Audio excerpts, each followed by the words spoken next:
Hey, Steeler Nation. Today we're talking about a sequence of events that I feel is a turning point in the franchise and the future of the Pittsburgh Steelers that occurred in this last week's game or victory over the Carolina Panthers. Please hit that like and subscribe button. Ring that notification bell. That way you're notified of all our daily segments and weekly lives. With that being said, guys, I'm Daniel J. This is State of the Steelers, and welcome to the Huddle.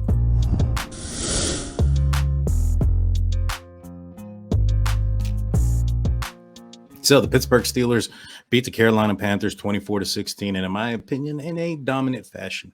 Now, there was a sequence of events that had occurred in that game that leads me to believe that was, or in my opinion, the turning point of the season, the franchise, and the future of the Pittsburgh Steelers.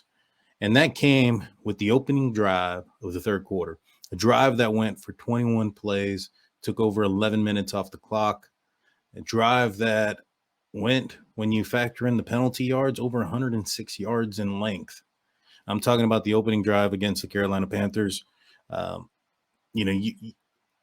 reason, in my opinion, why this was a turning point or a drive that was maybe a shift in the franchise is up until this point, coming out in the third quarter has been flat. The Steelers belly flopped into it, 3 and out constantly, not moving up, not moving the ball down the field, and really losing the time of possession in the third quarter.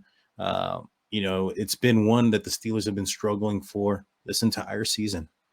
And it was good to see the Steelers turn that around, not just by going down the field and scoring, not just by dominantly doing that, but all of it together.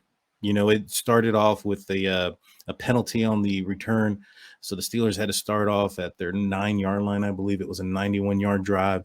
At the end of that drive, or towards the near end of the drive, Diontae Johnson gets a personal foul penalty for taunting.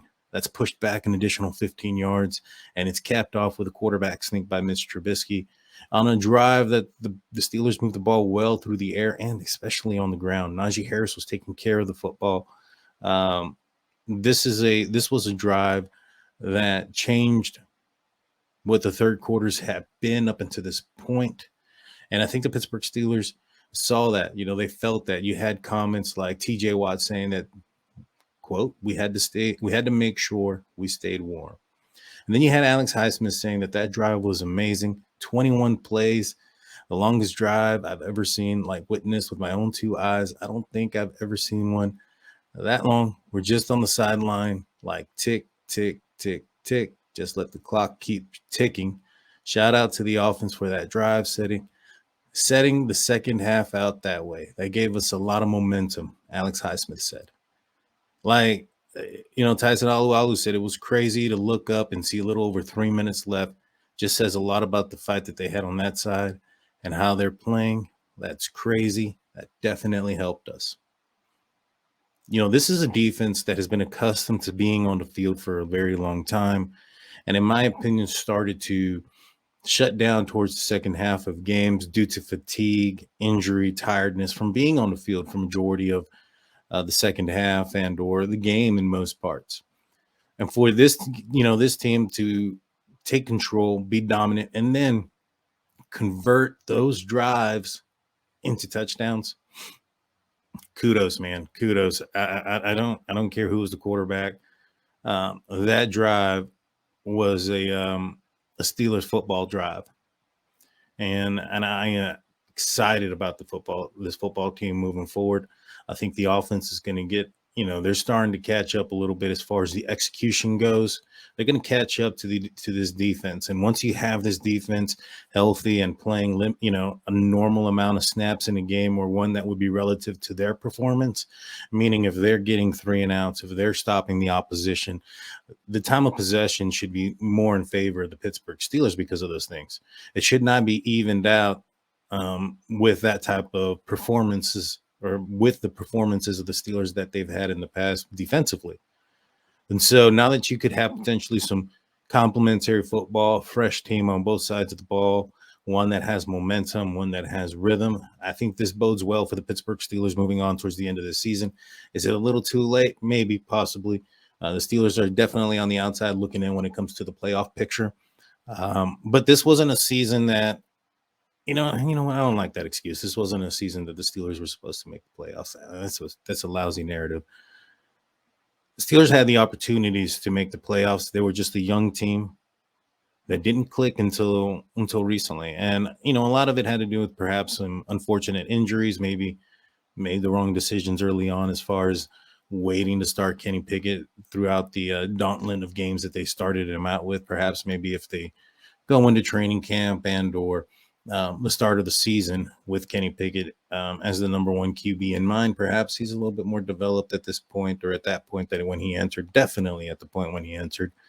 And perhaps some of these games could have changed the outcomes, that is, and maybe perhaps the Steelers will be in the playoffs. But hindsight is 2020. We can't really look at that. We can only look at what we can change and what we can do moving forward. And I think the Steelers are excited. Now, another positive thing about this is the fact that the Pittsburgh Steelers, left side of the line look pretty damn good. They look really good. The Dodson, Dan Moore have taken a lot of heat, and rightfully so. Rightfully so. There's been many a times where they've been inconsistent or beaten flat out. And in this game, I think they took a better control of those things. And I mentioned this earlier. This is going to be an offense that has to develop. You have so many young players and players new to the team in so many key positions. It would be ridiculous to assume that this team was going to come out performing at the top part of their performance or their top of their abilities. I'm sorry. You have players who are individually playing very, very well and coming into the season highly talented. But collectively, this is a team game. They need to learn each other. They need to learn to build chemistry and grow with each other, know where each other's weaknesses and strengths are. And I think that's what they're doing. And I think they're clicking. It's just unfortunate. It might be a game or two, late now. But, the Steelers have set themselves up for the future. They have 3 quality draft picks coming up in the next draft in the top, possibly 50.